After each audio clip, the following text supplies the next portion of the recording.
How can those who still believe in the independence of the Department of Justice protect the rule of law from this second Trump administration? It is awfully hard, Katie. They're coming at it like a freight train and proposing a whole theory of power that everything originates from Donald Trump. This may sound bureaucratic.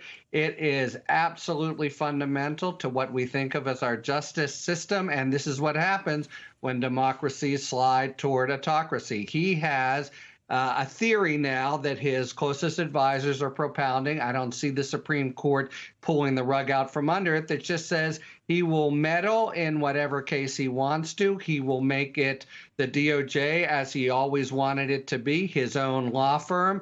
It's absolutely toxic to the rule of law. It's toxic to defendants. It's toxic to people's confidence in the DOJ.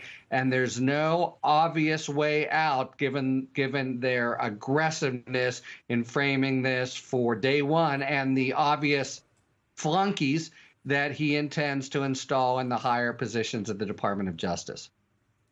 So, Molly, let's remind people of the chronology of the relevant issues here. That Supreme Court immunity decision came out before the November election, right? Right. And Project 2025, the consolidation of executive power, that's been around for a long time. And the idea of, co-opting a DOJ, which is supposed to be independent of the president, and making it, as Harry so aptly says, the, personal law firm of the president. We saw him do that in first term, and he promised it leading up until November. So many of us sounded the alarm when Trump was just a candidate for office, that this kind of abuse of power would happen if he won. But like I just said, with Cecilia and Fernand, Molly, the American voters voted for him anyway. Yeah, so what I would say is it is this suspension of disbelief that voters have around Trump, which is, and we saw a ton of reporting which explained this. You have voters who say, yes, he says he's going to do that, but he's not really going to do that. He brags about it, but he's not really going to do it. So a lot of these voters, and you see this in like you had all these Latino voters vote for him, but they were like, he's not going to deport me. He's not going to deport my family. He's not going to deport the undocumented relative I have in my family. And so, look, that suspension of disbelief, I think, is how we got here. And, I think that he will be able to do some of these things. So, Harry, what's the legal recourse for people or companies if they end up within the crosshairs of Trump and the DOJ and, as you call them, the flunkies that are going to do his bidding? Yeah.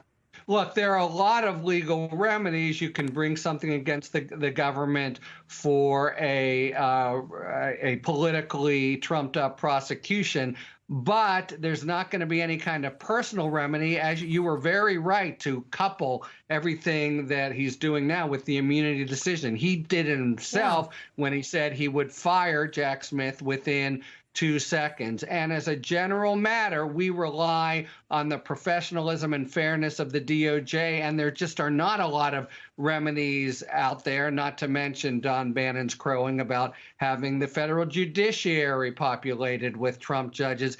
This is really serious stuff, and it is a fundamental erosion if it takes place. And I think, Katie, it's going to take place, at least in some part, with an absolute bedrock assumption about the criminal justice system since at least Watergate. We are really going back to a government of man, not of laws. Molly, the MAGA plans for revenge and retribution, they go beyond just the federal levers of power with the DOJ. They actually go to local law enforcement officers like Attorney General Tish James, but she spoke out about this last week. Take a quick listen. My office has been preparing for several months because we've been here before. We faced this challenge before, and we used the rule of law to fight back. And we are prepared to fight back once again. And the question, Molly, is how effective do you think this kind of fighting back is going to be in swaying public opinion against Trump and his supporters? So I would say I think it's a very good sign that you already see governors stepping up, right? We're seeing in California the governors saying, Governor Newsom saying, I'm going to protect my people. And look, they have rights, right? We saw during the Biden administration that the Texas governor created his own little fiefdom in a way. So states do have real rights, and we're seeing that in New York State, we're seeing that in Massachusetts. That is very comforting to me because governors do have a lot of power depending on the state. And so that I think is good. Look, this is just going to be kind of one thing at a time here. And I think people are really worried. And I think they need to know that as much as we're all concerned about the state of American democracy, there are still many levers of power. And on the state level, there can provide some protection for people. And I think that's important to know. So, yes, it's definitely a little bit scary right now. But I do think there are some checks and balances still left.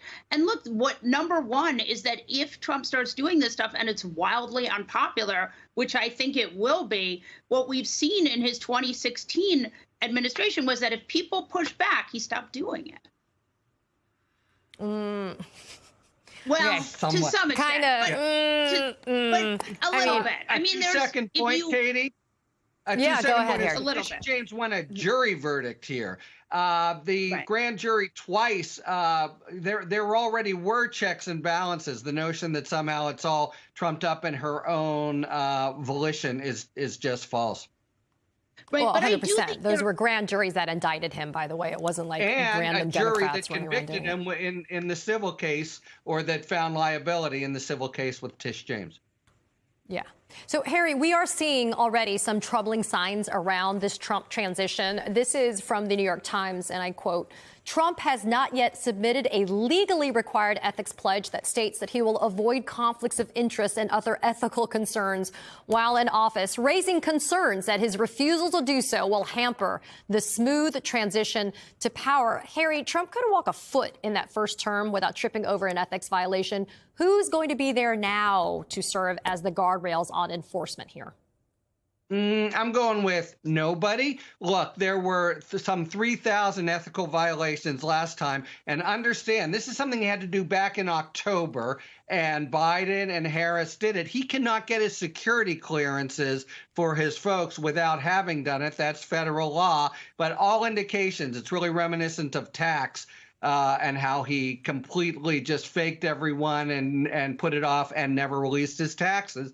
All indications are he's going to fake his way through, and then come January 20th, he can say, I don't care, I want all the national security stuff anyway. There's no reason for him to have delayed since October unless he planned to basically ignore the ethical constraints that are part of federal law. Those aren't even norms.